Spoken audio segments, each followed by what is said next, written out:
everybody, Erica Serwin here from Pink Buckaroo Designs, and today I've got a Christmas themed Curvy Keepsake box for you. I was thinking about the butterfly box that I made last year, and I really liked how two things were centered, or two things came out on the side and the hole was centered over the handle. So I decided to do that with the stars. You're going to need your hardwood stamp, and mine is wood mounted. You're also going to need the Be the Star stamp set. And the first thing I've done to save some time is I used my Curvy Keepsake framelit, and I cut out two shapes, two of the Curvy Keepsakes out of soft suede.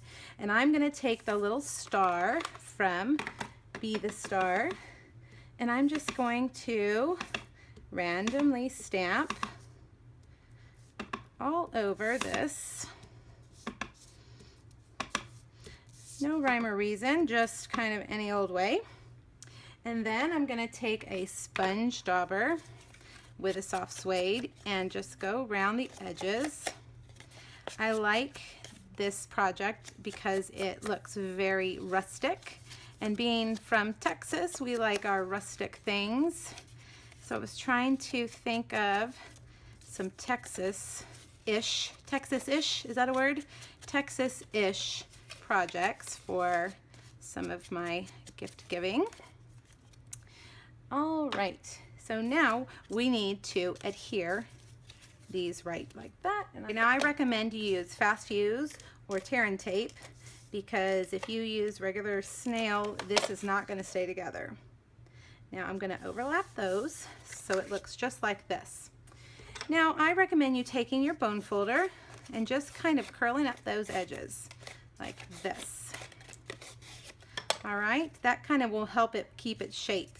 And these little flaps right here need to be folded forward like that. And you also, wherever those are folded, you probably need to ink those edges too. All right, so you put your candy in, or your treat or whatever, and you're gonna pinch those together. Looks like this didn't come out when I cut it. Put that over and over. So that's your basic Curvy Keepsake. Now to create the stars, I wanted them to be wood, this hardwood background stamp texture pattern. I think it's pattern because the texture would raise the surface, right? All right, so I've inked it with soft suede. This is crumb cake. There we go. Let's do it again. And this time it's soft suede ink again. This time real red. See how I'm using my stamp? I'm just laying the paper on it. That's one way to use your background stamps. It is a little messier, but it works. All right, so let's get the big shot, and we need the star framelits. And we're going to cut, see if I can get them both on here. Now, the larger star, and this is about the middle-sized star in the set. Let's see, I want the wood going up and down. So I'm going to put the small one on the real red, and I'm going to put this one here. I guess it doesn't really matter which way your wood goes. It could go up and down or side to side.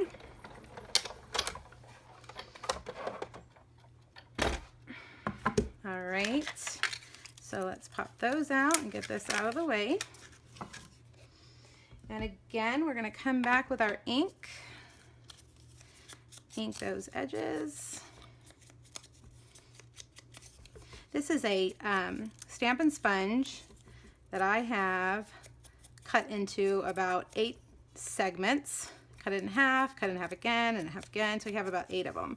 And then I put a piece of cardstock with a color that I use on that sponge. It's an old trick from, I don't know who came up with that, but it's been around. It's not my own idea, but it's a good one. All right, so let's take our Stampin' Trimmer, and we're gonna center our star as best we can. We're gonna cut it right in half. And then let's do that with this star. Let's try going up. There we go. Okay, so now I gotta remember, I want the top of the star here where it opens. And we want to put this on here so that the person, when they open it, they don't have to tear apart your design. So we're going to just put it on this side. And these are dimensionals, Stampin' Dimensionals. There's that one. And then we'll do the red one with more dimensionals. I got one too many.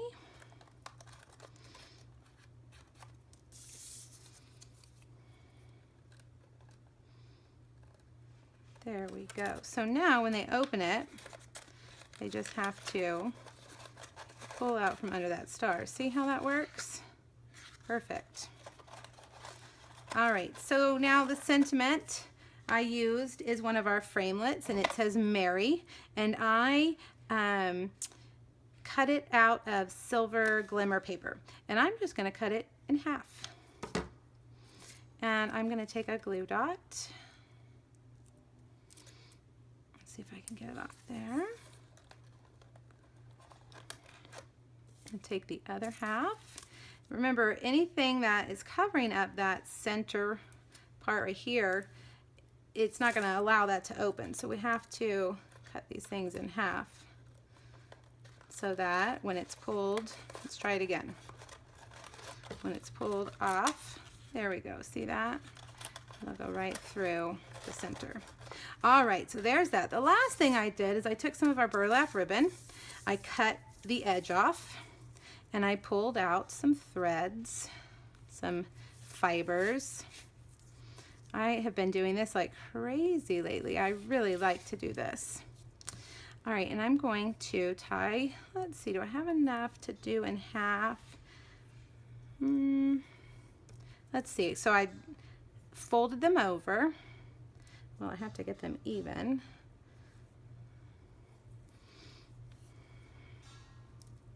Let's start this way and see. This may not be enough to do it this thick. Not really. Okay, let's open it up. So we're just going to do two. And we're not folding it over. So two fibers, but we're using them as one. Tie a bow. Pull those, hold that knot in the middle and pull those to make it even. And then I have a jingle bell. And I decided to use hot glue, which I cannot reach all the way over here. I'm putting a little bit of hot glue right there. And then we'll hot glue the jingle bell.